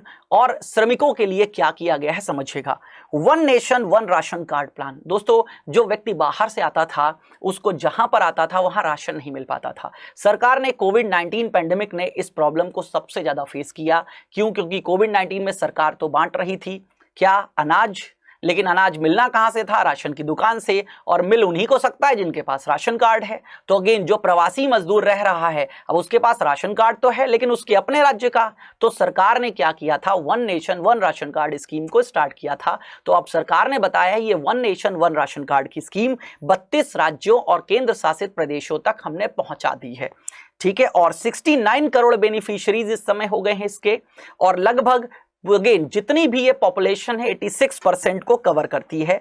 अब जो 4 स्टेट और यूटीज रिमेनिंग बचे हैं, ठीक है, वहां पर क्या किया जाएगा? अगले कुछ महीनों में प्रोवाइड कर दिया जाएगा। और 4 क्यों मैंने कहा? क्योंकि भारत में इस समय 28 राज्य हैं और 8 केंद्र शासित प्रदेश हैं, तो 28 और 8 कर लीजिए कितना हो गया? 36, 36, 32 तक पहुंच चुके हैं, 4 बचे हैं, तो कुछ ही महीनों में हम वहां तक भी पहुंच जाएंगे। तो एक देश एक राशन कार्ड की स्कीम पूरे देश में पहुंच जाएगी। The government propose to launch a portal, सरकार एक वेब पोर्टल भी लॉन्च करेगी जो प्रवासी मजदूर जितने भी हैं उनकी पूरी इंफॉर्मेशन रखेगा। कहां से कौन सा व्यक्ति आता है, कितने प्रवासी मजदूर हमारे एरिया में है, ये सारी इंफॉर्मेशन पता चल सकेगी इस पोर्टल के द्वारा। Next, financial inclusion. दोस्तों फाइनेंशियल इंक्लूजन का मतलब क्या है? ज्यादा से ज्यादा लोगों तक वित्तीय सुविधाएं पहुंचाना, वित्तीय संसाधनों से जोड़ना, ठीक है, tap untapped areas, untap areas को टैप करना, connecting more peoples with the banking system, ज्यादा से ज्यादा लोगों को बैंकिंग सेवाओं से जोड़ना। तो फाइनेंशियल इंक्लूजन में क्या किया गया है समझिएगा, to further facilitate credit flow, ठीक है, जो उधार है उसका बहाव, under the scheme of stand up India. दोस्तों startup India, stand up India अगर आपको पता हो तो stand up India scheme launch करी गई थी, जिसके अंतर्गत 10 लाख से लेकर के 1 करोड़ तक का ऋण प्रोवाइड किया जा रहा था, किसको, एससी और एसटीज और वीमेन्स के एम्पावरमेंट के लिए। तो SC ST and women government proposes to reduce the margin money requirement, इसके अंतर्गत सरकार ने मार्जिन मनी रिक्वायरमेंट को रिड्यूस कर दिया गया है। मार्जिन, जब आप लोन लेते हो तो आपको कुछ अमाउंट ऑफ मार्जिन देना पड़ता है, फ्रॉम 25% टू 15%, 25% से 15%, and also include loans for activities allied sectors, और अगेन एग्रीकल्चर से रिलेटेड जो अलाइड एक्टिविटीज हैं उनके लिए भी ऋण प्रदान किया जाएगा। The government has taken a number of steps to support the MSME sector, micro, small and medium enterprise sector को प्रमोट किया गया सरकार के द्वारा। In this budget, government provided 15,700 crore, 15,700 crore to this sector, more than double of this year BE। ठीक है, इस साल का जो बजट एस्टीमेट है उसमें जस्ट दुगना कर दिया गया है, किसके लिए, MSME के लिए। नेक्स्ट, स्कूल एजुकेशन की बात करते हैं, अब थर्ड पिलर की बात करते हैं दोस्तों, री इनविगोरेटिंग ह्यूमन कैपिटल, मानव संसाधन। तो स्कूल एजुकेशन की, ठीक है, स्कूली शिक्षा की बात करें तो 100 न्यू सैनिक स्कूल, ये सैनिक स्कूल मिनिस्ट्री ऑफ डिफेंस के अंतर्गत आते हैं, 100 नए सैनिक स्कूलों को ओपन किया जाएगा। पार्टनरशिप किसकी रहेगी, एनजीओ या प्राइवेट स्कूल स्टेट्स की, ठीक है, एनजीओ की पार्टनरशिप हो सकती है, प्राइवेट स्कूल्स की पार्टिसिपेशन हो सकता है, और राज्यों के पार्टिसिपेशन से 100 नए सैनिक स्कूलों का 100 नए सैनिक स्कूलों को शुरू किया जाएगा। देन हायर एजुकेशन की बात करें, हायर एजुकेशन का मतलब उच्च शिक्षा, ठीक है। अब उच्च शिक्षा के लिए सरकार ने काम किया है, यूटी, ठीक है, जम्मू कश्मीर और लद्दाख पे सरकार का फोकस है। तो for accessible higher education in Ladakh, Ladakh में हायर एजुकेशन को एक्सेसिबल बनाने के लिए क्या किया गया है दोस्तों, government proposes to set up central university in Leh, Leh में एक केंद्रीय विश्वविद्यालय की स्थापना की जाएगी। दोस्तों केंद्रीय विश्वविद्यालय का मतलब जो केंद्र के द्वारा संचालित होता है, जैसे बनारस हिंदू यूनिवर्सिटी क्या है, केंद्रीय है, ठीक है, अलीगढ़ मुस्लिम विश्वविद्यालय केंद्रीय विश्वविद्यालय, इलाहाबाद विश्वविद्यालय ये क्या है, केंद्रीय विश्वविद्यालय है। सेम एज लेह में भी एक केंद्रीय विश्वविद्यालय की स्थापना की जाएगी वहां के हायर स्टडीज के लिए। Next, schedule caste and schedule tribe welfare, SC और एसटी के वेलफेयर के लिए क्या किया है सरकार ने इस बजट में, देखिएगा। The government has set ourselves a target establishing 750 Eklavya model residential school. दोस्तों नवोदय विद्यालय की तर्ज पर एकलव्य मॉडल रेजिडेंशियल स्कूलों की स्थापना करी गई थी, ठीक है। अब इनको क्या किया जाएगा और बढ़ाया जाएगा, 750 Eklavya model residential schools open किए जाएंगे। ये उन एरियाज में ओपन किए जाते हैं जो ट्राइबल एरियाज हैं। The government proposes to increase the unit cost of each school, मतलब पहले एक स्कूल के लिए जो अमाउंट दिया जाता था वो 20 करोड़ था, अब 38 करोड़ दिया जाएगा। तो यूनिट कॉस्ट ईच स्कूल की बढ़ा दी गई है। For the hilly and difficult areas, अगर कोई हिली और डिफिकल्ट एरियाज है तो यूनिट कॉस्ट कितनी होगी, 48 करोड़, 20 करोड़ से 38 और 48 करोड़ तक बढ़ा दी गई है। This would help in creating robots infrastructure facilities for our tribal students, जो जनजातीय विद्यार्थी हैं उनको इससे फायदा मिलेगा। Next, government has revamped the post matric scholarship scheme. Post matric का मतलब अगेन हाई स्कूल की बात कर रहे हैं तो हाई स्कूल के आगे post matric, for the welfare of scheduled caste, ठीक है। Government has also enhanced the central assistance in this regard, केंद्र सरकार की जो सहायता है उसको बढ़ाया गया है। Government allotted 35,219 crore for 6 years till 25-26, 25-26 भाई 21-22 से शुरू हो रहा है तो 25-26 तक 5 सालों के लिए 35,219 करोड़ रुपए सरकार खर्च करेगी, जो कि 4 करोड़ एससी स्टूडेंट्स को लाभान्वित करेगा। अब स्किल की बात कर ले तो सरकार इस समय स्किल पर भी फोकस कर रही है। अब स्किल के लिए क्या किया गया समझिएगा। तो government proposes to amend the apprenticeship act, जो अप्रेंटिसशिप एक्ट था उसको सरकार बदलेगी, to enhancing apprenticeship opportunity for our youth, हमारे युवाओं के लिए अप्रेंटिस को बढ़ाने के लिए ऐसा किया जाएगा। Government will realign the existing scheme, इस समय जो स्कीम चल रही है उसका नाम है national apprenticeship training scheme NATS for providing post education apprenticeship, जो कि पोस्ट एजुकेशन जब आपकी शिक्षा पूरी हो जाती है तब आपको अप्रेंटिसशिप प्रोवाइड किया जाता है, training of graduates and diploma holders in engineering. ठीक है, तो इस स्कीम को 3000 करोड़ रुपए दिए जाएंगे सरकार के द्वारा। और एक बात और, नए नए स्किल सेंटर ओपन किए जाएंगे, किसकी मदद से? यूएई और जापान की मदद से। ठीक है, नए स्किल सेंटर्स ओपन किए जाएंगे, ये भी याद रखिएगा। जैसे एग्जाम्पल के तौर पे आपको मैं बता दूं, अभी जापान के बिहाफ पर हमने स्किल सेंटर ओपन किया है, न्यू टेक्नोलॉजीज इंडिया में सिखाई जाएंगी। नेक्स्ट, अब दोस्तों इनोवेशन एंड R&D में आते हैं। फिफ्थ पिलर है इनोवेशन एंड R&D। ठीक है, नयापन और कुछ रिसर्च एंड डेवलपमेंट। तो to give a further boost to digital transactions, corona काल में आपको पता होगा दोस्तों, डिजिटल ट्रांजैक्शंस को बढ़ावा मिला है। अक्टूबर में 2 बिलियन ट्रांजैक्शंस को क्रॉस कर दिया अकेला यूपीआई। तो यूपीआई बहुत तेजी से बढ़ रहा है, इंडिया में डिजिटल ट्रांजैक्शंस बहुत तेजी से बढ़ रहे हैं, इतनी तेजी से बढ़ रहे हैं कि डिजिटल एवोल्यूशन में इंडिया की जो रैंकिंग है वो 4th पे आ गई है। नंबर 1 पे चाइना है, 4th पे इंडिया पहुंच चुका है, याद रखिएगा। तो डिजिटल ट्रांजैक्शंस की बात करें तो सरकार ने 1500 करोड़ रुपए अलग से रखे हैं फाइनेंशियल इंसेंटिव प्रोवाइड करने के लिए। क्या मतलब है इसका, समझिएगा। आप ऐसे समझिए, गूगल पे आप इस्तेमाल करते होंगे, गूगल पे ने स्टार्टिंग में कितने रिवार्ड आपको दिए हैं। ठीक है, गूगल पे इंस्टॉल करिए, पैसे भेजिए, आपको कैशबैक मिलेगा। इस तरीके के इंसेंटिव से ही लोग प्रमोट होते हैं। वही काम सरकार करेगी और उसके लिए सरकार ने 1500 करोड़ रुपए अलग से रखे हैं कि जितना इंसेंटिव सरकार देगी उतना ही लोग उसके प्रति क्या होंगे, प्रेरित होंगे। क्या करने के लिए? डिजिटल ट्रांजैक्शंस करने के लिए। और सरकार को इससे बेनिफिट मिलेगा क्योंकि अगेन कैश की अवेलेबिलिटी कम होगी, सरकार की कैश कम छापनी पड़ेगी रिजर्व बैंक ऑफ इंडिया को। ठीक है, ये चीजें इंडिया को आगे बढ़ाने में मदद करेंगी और ब्लैक मनी की कमी होगी। We will undertake a new initiative, National Language Translation Mission, NTLM भी स्टार्ट किया जा रहा है। This will enable the wealth of governance and policy related knowledge। दोस्तों, अलग अलग देशों से हमारी डील होती है, तो नॉलेज को इन्हांस करने के लिए, उन एग्रीमेंट्स को समझने के लिए और अच्छे से क्या है, जो बहुत सारी भाषाएं हैं उनको लेते हुए NTLM national language translation mission भी सरकार के द्वारा शुरू किया जाएगा। ये भी एक नया इनोवेशन है। Then New Space India Limited, a PSU under the Department of Space, will execute the PSLV CS51 launch। दोस्तों, डिपार्टमेंट ऑफ स्पेस जिसके हेड कौन है? ठीक है, इसरो चेयरमैन के सिवान बढ़ा दिया गया है। तो न्यू स्पेस इंडिया लिमिटेड ये एक PSU होगी, पब्लिक सेक्टर अंडरटेकिंग्स, जैसे ONGC है, MTNL है, like has carrying the Amazonia satellites from Brazil along with a few smaller Indian satellites. ठीक है, ये क्या, इंडियन सैटेलाइट्स भारतीय उपग्रह और अमेजोनिया सैटेलाइट्स ये किसकी है? ब्राजील की है, जो अमेजन के जंगलों पर नजर रखने के लिए डेवलप की गई है। तो इसको लेकर के जाएगी। गगनयान दोस्तों, ठीक है, गवर्नमेंट का मिशन है, विजन है 2022। आपको पता है क्या है, भारत क्या मनाने जा रहा है? 75th years of independence. तो गगनयान को कहा गया था स्टार्ट करने के लिए। तो अगेन समझिएगा, गगनयान के लिए सरकार इस समय क्या कर रही है?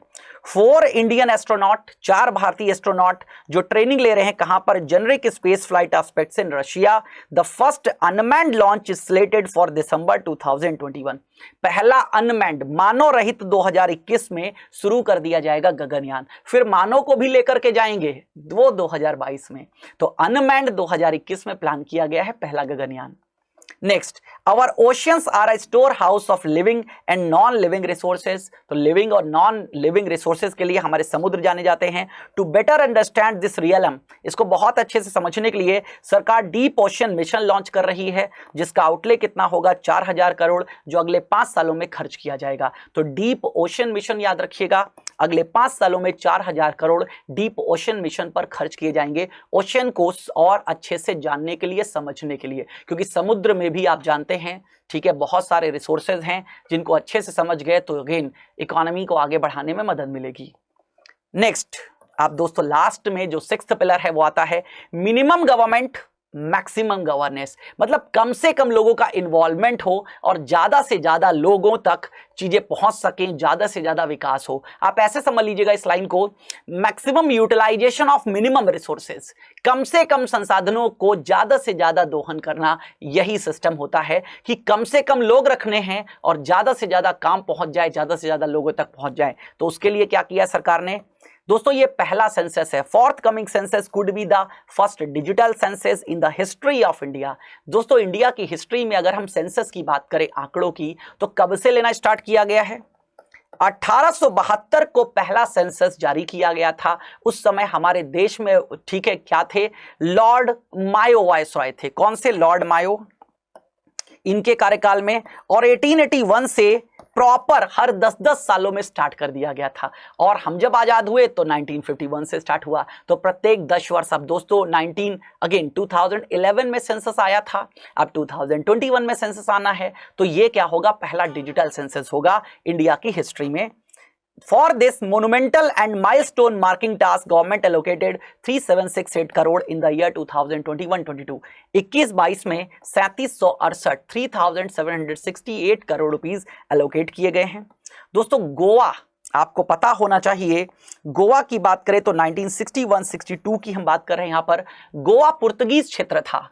भारत में इन्वेजन ऑफ यूरोपियंस में सबसे पहले पुर्तगाली आए थे। उन पुर्तगालियों में भी 1498 में भारत में कौन आया था? Vasco day gamma. Vasco day gamma आए तो केरला में थे, ठीक है। केरला में उस समय का तट था कालीकट, आज के कोझिकोड के नाम से जाना जाता है।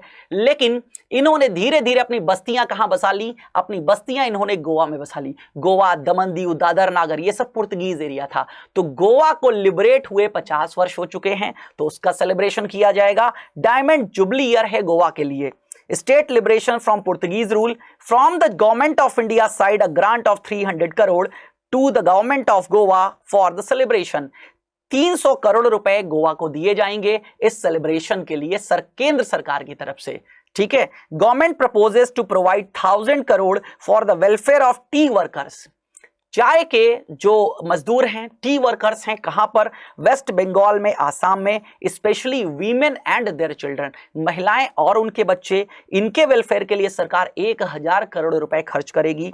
Special scheme will B devised for the same. एक स्पेशल, एक विशेष योजना इनके लिए बनाई जाएगी, इनके वेलफेयर के लिए। फिस्कल पोजीशन पे आते हैं दोस्तों। फिस्कल पोजीशन मतलब राजकोषीय, ठीक है। इस समय सरकार की क्या स्थिति है फिस्कल, राजकोष को लेकर के, जो उनके पास पैसा है, तो समझिएगा। As a result against an original BE budget estimates expenditure of 30.42 lakh crore for 2020-21, our RE revise estimates are 34.50 lakh crore. मतलब समझिएगा 2020-21 में सरकार का जो बजट था, कितना था? 30.42 लाख करोड़ का बजट था। लेकिन कोरोना महामारी के कारण खर्चा ज्यादा करना पड़ा सरकार को, तो अगेन 34.50 लाख करोड़ खर्चा हो गया। तो बजट एस्टीमेट ये है, रिवाइज एस्टीमेट क्या है? 34.50 लाख करोड़। अब government has maintained the quality of expenditure. सरकार का यह कहना है हमने एक्सपेंडिचर की क्वालिटी को मेंटेन रखा है। भले ही पैसे बढ़े तो हमने एक्स्ट्रा पैसे दिए, लेकिन क्वालिटी ऑफ एक्सपेंडिचर को मेंटेन रखा है। The capital expenditure estimated in मतलब revised is 4.39 lakh crore in 2020-21 as against 4.12 lakh crore in BE। अब कैपिटल एक्सपेंडिचर का मतलब वही खर्चे जिनसे संपत्तियों का निर्माण होता है। ये भी बजट और रिवाइज दोनों की बात बता दी गई। तो रिवाइज एस्टीमेट है 4.39 लाख करोड़ का, और अगेन बजट एस्टीमेट कितना था? 4.12। तो कैपिटल एक्सपेंडिचर पर भी ज्यादा खर्चा हो गया, जो बजट में हमने कहा था उससे ज्यादा खर्चा किया, ये कहना है सरकार का लास्ट ईयर को लेकर के। अब 2021 की अगर हम बात करें, ठीक है, इसमें फिस्कल डेफिसिट जो है, फिस्कल डेफिसिट का मतलब राजकोषीय घाटा। घाटे का मतलब जब सरकार के खर्चे ज्यादा होते हैं, इनकम कम होती है, बीच का जो अमाउंट रह जाता है वो घाटा कहलाता है। तो वो घाटा कितना हो गया? 9.5% ऑफ जीडीपी। ये पेग्ड मतलब आंकी गई है। क्यों? क्योंकि अभी 2020-21 खत्म तो हुआ नहीं है।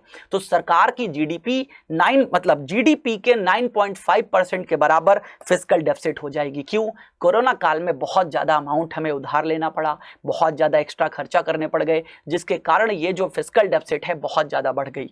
समझिएगा। Government BE budget estimate for expenditure in 21-22। अब 2021-22 के लिए सरकार का क्या खर्चा है? कुल मिलाकर के अगर आपसे पूछा जाए कि इस बार का बजट कितने रुपए का है, तो आप क्या बताएंगे? आप बताएंगे 34.83 लाख करोड़ का बजट है। यही वो अमाउंट होता है जिससे बजट पूरे साल जाना जाता है।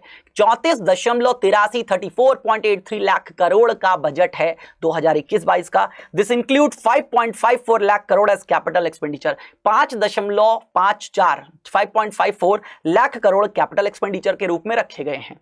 This fiscal deficit in B 2021-22 estimated to 6.8% of GDP. 21-22 की जो फिस्कल डेफिसिट है, ठीक है, उसको आंका गया है कि वो 6.8% रहेगी जीडीपी की। Intend to reach a fiscal deficit level 4.5% of GDP by 2025-26। 2025-26 तक सरकार इस फिस्कल डेफिसिट को 4.5% तक पहुंचाने के लिए कटिबद्ध है। Next, the gross borrowing from the market for the next year would be around 12 lakh crore. अगले साल सरकार की बाजार उधारी कितनी होने वाली है?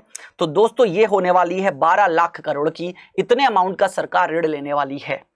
Then contingency fund of India. दोस्तों कंटिंजेंसी फंड, अगर आपने बजट पढ़ा है पूरा का पूरा तो आप कंटिंजेंसी फंड के बारे में जानते होंगे। क्या होता है? आकस्मिक निधि बोलते हैं, ठीक है। अगेन कॉन्स्टिट्यूशन के आर्टिकल 267(1) के अंतर्गत इसको डिफाइन किया जाता है। जब कभी भी सरकार को पैसे खर्च करने की जरूरत होती है और संसद का सत्र नहीं चल रहा होता है, क्योंकि सरकार जो भी पैसे खर्च करती है वो लोकसभा में पारित होते हैं, संसद में पारित होता है बिल, तब जाकर के आता है। जैसे ऐसे समझ लीजिएगा, मुझे किसी कंपनी से पैसे लेने हैं तो पहले इनवॉइस कटता है कि नहीं? वाउचर एक कटेगा, वो वाउचर कैश के पास जाएगा, तब मुझे पैसे मिलेंगे। ऐसे कोई नहीं दे देगा ले जाओ पैसे। सेम एज पार्लियामेंट में बिल पास होता है, हालांकि रूलिंग पार्टी पास करा लेती है, लेकिन फिर भी फॉर्मेलिटी है कि बिल जाएगा, पास होगा, तब वो पैसे निकलेंगे। वो निकलते हैं कंसोलिडेटेड फंड से, जो कि संचित निधि कहलाती है। लेकिन अब अगेन संसद सत्र हमेशा तो चलता नहीं है, तो अचानक अगर पैसों की जरूरत पड़ जाए और संसद सत्र ना चल रहा हो तो राष्ट्रपति की अनुमति लेकर के कंटिंजेंसी फंड से पैसे निकाले जा सकते हैं। तो कंटिंजेंसी फंड में एक कॉर्पस 500 करोड़ का हमेशा मेंटेन करके रखा जाता था, लेकिन उस 500 करोड़ को बढ़ा करके अब कितना कर दिया गया? कर दिया गया है दोस्तों 3000 करोड़। कितना? सॉरी, 500 करोड़ से 30,000 करोड़ कर दिया गया है। 30,000 करोड़ ये कॉर्पस हो गया है किसका? कंटिंजेंसी फंड का। सरकार इसके लिए फाइनेंस बिल लेकर के आएगी। Then in accordance with the views of 15th finance commission, 15वां वित्त आयोग की रिपोर्ट 9 दिसंबर 2020 को 15वें वित्त आयोग ने अपनी रिपोर्ट दे दी है। उसके बिहाफ पे क्या बात कही गई है? We are allowing a normal ceiling of net borrowing for the states of at 4% of GSDP for the year 21-22। 21-22 में जितने भी राज्य हैं वो जीएसडीपी, जैसे जीडीपी पूरे देश की होती है, एक स्टेट की बाउंड्री में जितनी भी गुड्स एंड सर्विसेज प्रोड्यूस हो रही हैं वो जीएसडीपी कहलाती है। तो जीएसडीपी का 4% तक राज्य बोरो कर सकेंगे। ये लिमिट केंद्र सरकार के द्वारा प्रोवाइड की गई है। Then state will be expected to reach fiscal deficit at 3% of GSDP by 2023-24। जितने भी राज्य हैं उनसे ये कहा गया है 2023-24 तक अपने GSDP के 3% के बराबर फिस्कल डेफिसिट को पहुंचाइए, as recommended by the 15th finance commission. ये रिकमेंडेशन 15वें वित्त आयोग ने दी है। Government proposes to discontinue the NSSF loan. अब ये समझ लीजिएगा, बहुत इंपॉर्टेंट है, ठीक है। शायद आपको ना पता हो, मैं जरूर बता के जाऊंगा। सारी चीजें क्लियर किए बिना सेशन को कंप्लीट नहीं करूंगा। एनएसएसएफ का मतलब है नेशनल स्मॉल सेविंग फंड। जितना भी सरकार के पास पैसा नेशनल स्मॉल सेविंग स्कीम से आता है, जैसे डाकघर में जो बचत है 1 साल की 2 साल की एफडी लोग करवाते हैं ना, ये सब जो पैसा आता है इससे एक फंड क्रिएट किया जाता है जिसको कहते हैं नेशनल सेविंग स्कीम फंड। और दोस्तों इस फंड से सरकार क्या करती है? अमाउंट बोरो करने के लिए, मतलब उधार दे देती है इंस्टीट्यूशंस को। तो एनएसएसएफ से जो लोन दिया जाता था एफसीआई को, फूड कॉर्पोरेशन ऑफ इंडिया को, किसके लिए? For food subsidy. Accordingly budget provision have been made in revise estimate 2021 and B 21-22। अब इसको डिसकंटिन्यू कर दिया गया, मतलब सरकार अब एफसीआई को एनएसएसएफ से लोन नहीं देगी। तो एनएसएसएफ लोन देख लीजिएगा। All deposits received under the national saving schemes are credited to the national small savings fund, a public account established with effect from 1/4/1999 1 अप्रैल 1999 से शुरू किया गया था। All withdrawal by the depositors are made out the accumulation in the fund. जब भी इस fund में पैसा होगा तो यहीं से विड्रॉल किए जाएंगे। Government has also provided on the commission recommendation. 15th finance commission की रिकमेंडेशन पे सरकार ने काम और किया है क्या? 1,18,452 1,18,452 crore as revenue deficit grant to 17 states in 21-22।